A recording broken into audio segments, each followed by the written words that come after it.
Life अपना रास्ता ढूंढ ही लेता है। धरती पे अक्सर ये रास्ता सेक्स से होकर जाता है। प्लांट्स भले ही वो एक ही जगह जमे रहते हैं, लेकिन उनके लिए भी ये बात सच है।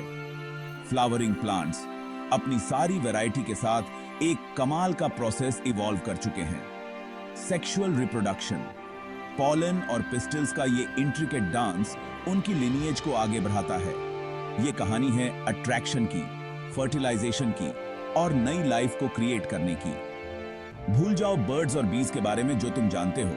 असली एक्शन तो प्लांट रिप्रोडक्शन में होता है। हम एक जर्नी पे निकलेंगे फूलों के सीक्रेट्स जानने के लिए, उनकी मदहोश कर देने वाली खुशबू से लेकर उनके सीड डिस्पर्सल के इंजीनियस मेथड्स तक। तैयार हो जाओ प्लांट वर्ल्ड को एकदम नए नजरिए से देखने के लिए।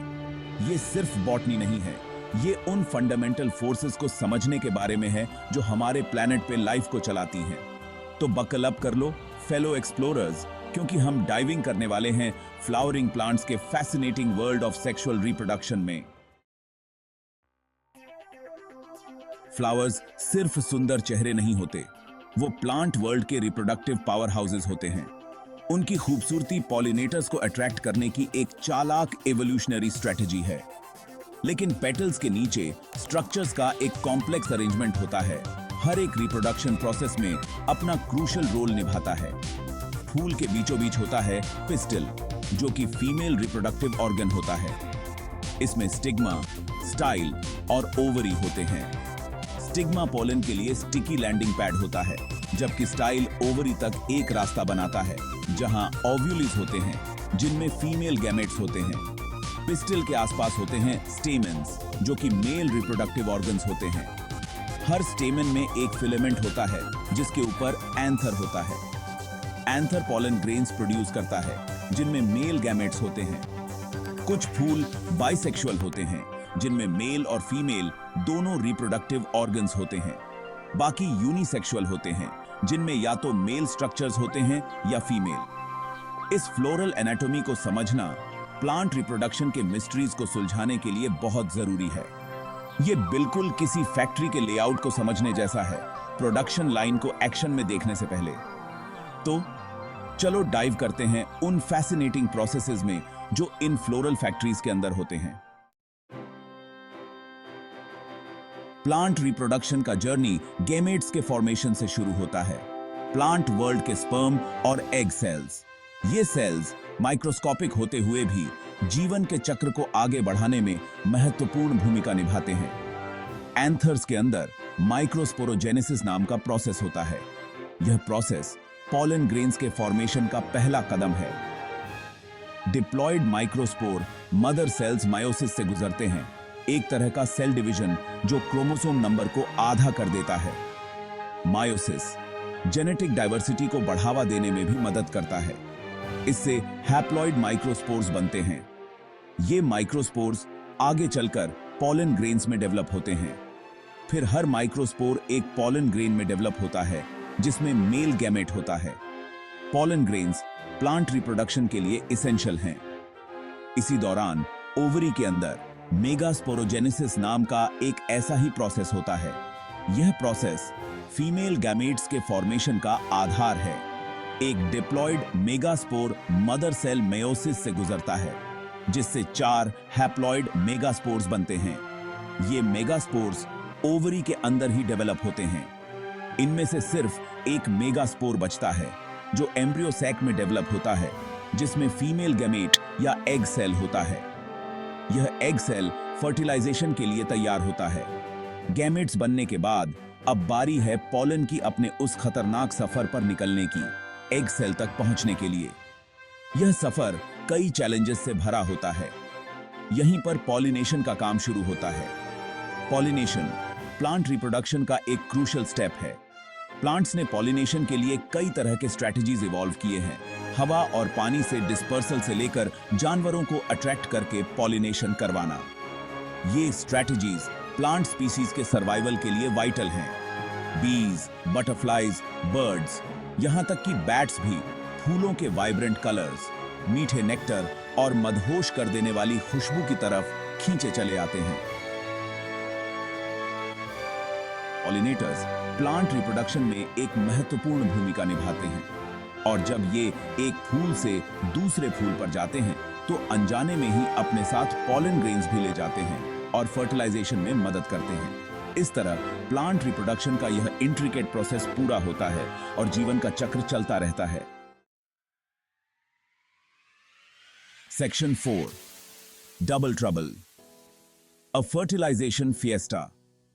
फ्लावरिंग प्लांट्स की दुनिया में फर्टिलाइजेशन एक साथ 2 बार होता है। यह प्रोसेस बहुत ही फैसिनेटिंग और कॉम्प्लेक्स है जो इन प्लांट्स को एक यूनिक एडवांटेज देता है। जब एक पॉलन ग्रेन किसी कंपैटिबल फूल के स्टिग्मा पर लैंड करता है तो वो जर्मिनेट होता है और एक पॉलन ट्यूब निकालता है जो स्टाइल से होते हुए ओवरी तक बढ़ता है।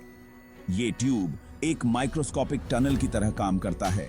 ये ट्यूब एक रास्ता बनता है जो 2 मेल गैमेट्स को उनकी मंजिल तक पहुंचाता है। ये मंजिल होती है ओव्यूल के अंदर एम्ब्रियो सैक। एक मेल गैमेट एग सेल के साथ फ्यूज हो जाता है और एक जाइगोट बनाता है, नए प्लांट एम्ब्रियो का पहला सेल। ये जाइगोट बाद में एक कंप्लीट प्लांट में डेवलप होता है। ये प्रोसेस एनिमल्स के फर्टिलाइजेशन जैसा ही होता है, लेकिन प्लांट्स में ये प्रोसेस और भी इंटरेस्टिंग हो जाता है। लेकिन दूसरा मेल गैमेट एक यूनिक मिशन पर निकलता है। ये मिशन है एम्ब्रियो सैक में मौजूद 2 पोलर न्यूक्लियाई के साथ फ्यूज होना। ये एम्ब्रियो सैक में मौजूद 2 पोलर न्यूक्लियाई के साथ फ्यूज हो जाता है और एक ट्रिप्लॉइड सेल बनाता है। ये ट्रिप्लॉइड सेल बाद में एंडोस्पर्म में डेवलप होता है। इस प्रोसेस को डबल फर्टिलाइजेशन कहते हैं, जो कि एंजियोस्पर्म्स यानी फ्लावरिंग प्लांट्स की पहचान है। ये प्रोसेस इन प्लांट्स को एक एवोल्यूशनरी एज देता है। डबल फर्टिलाइजेशन गेम का रूल ही बदल देता है, लिटरली। ये प्रोसेस फ्लावरिंग प्लांट्स को एक यूनिक एडवांटेज देता है।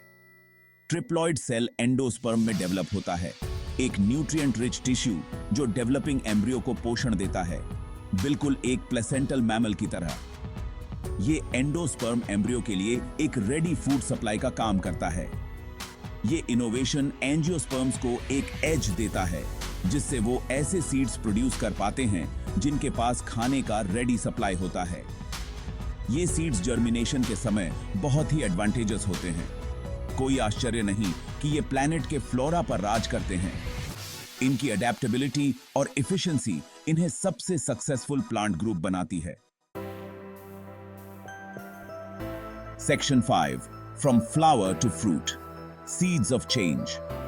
This journey from a delicate flower to a nourishing fruit is a fascinating process that showcases the marvels of nature.